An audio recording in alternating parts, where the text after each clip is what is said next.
বিরাট কোরআনে আছে সুবহানাল্লাযী আসরা বিআবদিহি লাইলাতান মিনাল মাসজিদিল হারাম ইলাল মাসজিদিল আকসা। আল্লাহ তাআলা পবিত্র কোরআনে সূরা বনী ইসরাঈলের এক আয়াতে আল্লাহ তাআলা বলেন যে সেই মানুষটা যিনি মসজিদ হারাম থেকে তার প্রিয় বান্দাকে মসজিদ হারাম থেকে মসজিদে আকসায় নিয়ে গেল।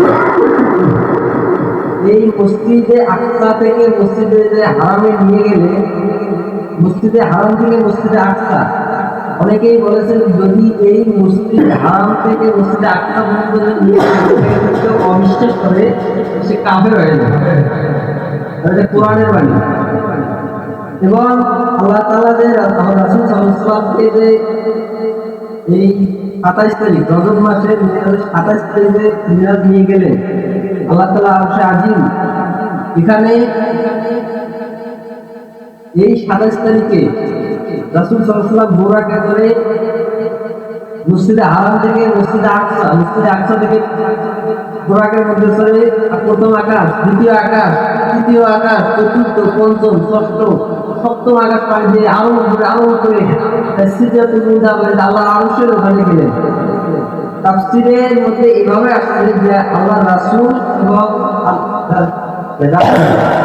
এমন মৃত্যু ছিল, যেমন তাফসীরে মাজারের মধ্যে উল্লেখ আছে যে তাফসীরে মাজারি ৭০ ঘন্টায় ২১৫ পৃষ্ঠার মধ্যে যেখানে স্পষ্ট করে উল্লেখ আছে যে আল্লাহর রাসূল এবং আল্লাহ তাআলার এমন মৃত্যু ছিল ধনুক পরিমাণ দূরত্ব, আরো কম পরিমাণ দূরত্ব।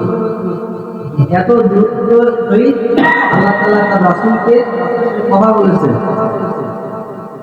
আল্লাহ রাসূল সাল্লাল্লাহু আলাইহি ওয়াসাল্লাম সেই দিন এই 27 তারিখে আল্লাহ তাআলার ওখান থেকে কথা বলার পর তিনি আল্লাহ তাআলা থেকে নামাজ দিয়ে দিলেন, অর্থাৎ নামাজ নিয়ে আসতেছিলেন।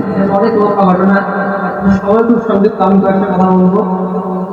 আমি সংক্ষিপ্ত আকারে আমি এই কথাটা আপনারা অবশ্যই জানেন। ঘটনাটা মুসা আলাইহিস সালামের থেকে আমার রাসূল যে ঘটনাটা ঘটেছে, নামাজ সম্পর্কিত, যে আল্লাহ তাআলা তার কাছে 50 ওয়াক্ত নামাজ নাযিল করলেন। ফেরার পথে মুসা আলাইহিস সালামের সাথে দেখা হলো। মুসা আলাইহিস সালাম আমার রাসূলকে বললেন যে আপনার উম্মত তো নাক, কান, চোখ, এক কথায় শরীরের দিকে আগেরকার উম্মতের চেয়ে অনেক দুর্বল।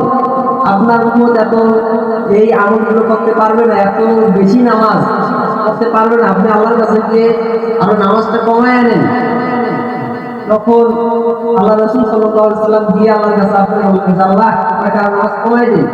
এইভাবে কমাইতে প্রায় 5 ওয়াক্ত নামাজ করেছে। আমরা তো 5 ওয়াক্ত নামাজ করতে পারি না। নামাজ ছিল 50 ওয়াক্ত। মুসা আলাইহিস সালামের কারণে মুসা আলাইহিস সালাম বলছেন যে আপনার উম্মত তো অনেক দুর্বল, এত আমল করতে পারবে না। এজন্য আপনি আল্লাহর কাছে গিয়ে বলেন যে আল্লাহ আমার উম্মত তো এত আমল করতে পারবে না, আপনি আমাকে কমাই দিন। তখন রাসূল সাল্লাল্লাহু আলাইহি ওয়াসাল্লামকে আল্লাহ তাআলা আরো নামাজ কমাই দিয়ে 5 ওয়াক্ত নামাজ নাযিল করলেন আমাদের উপর। 5 ওয়াক্ত নামাজ পড়া ফরজ।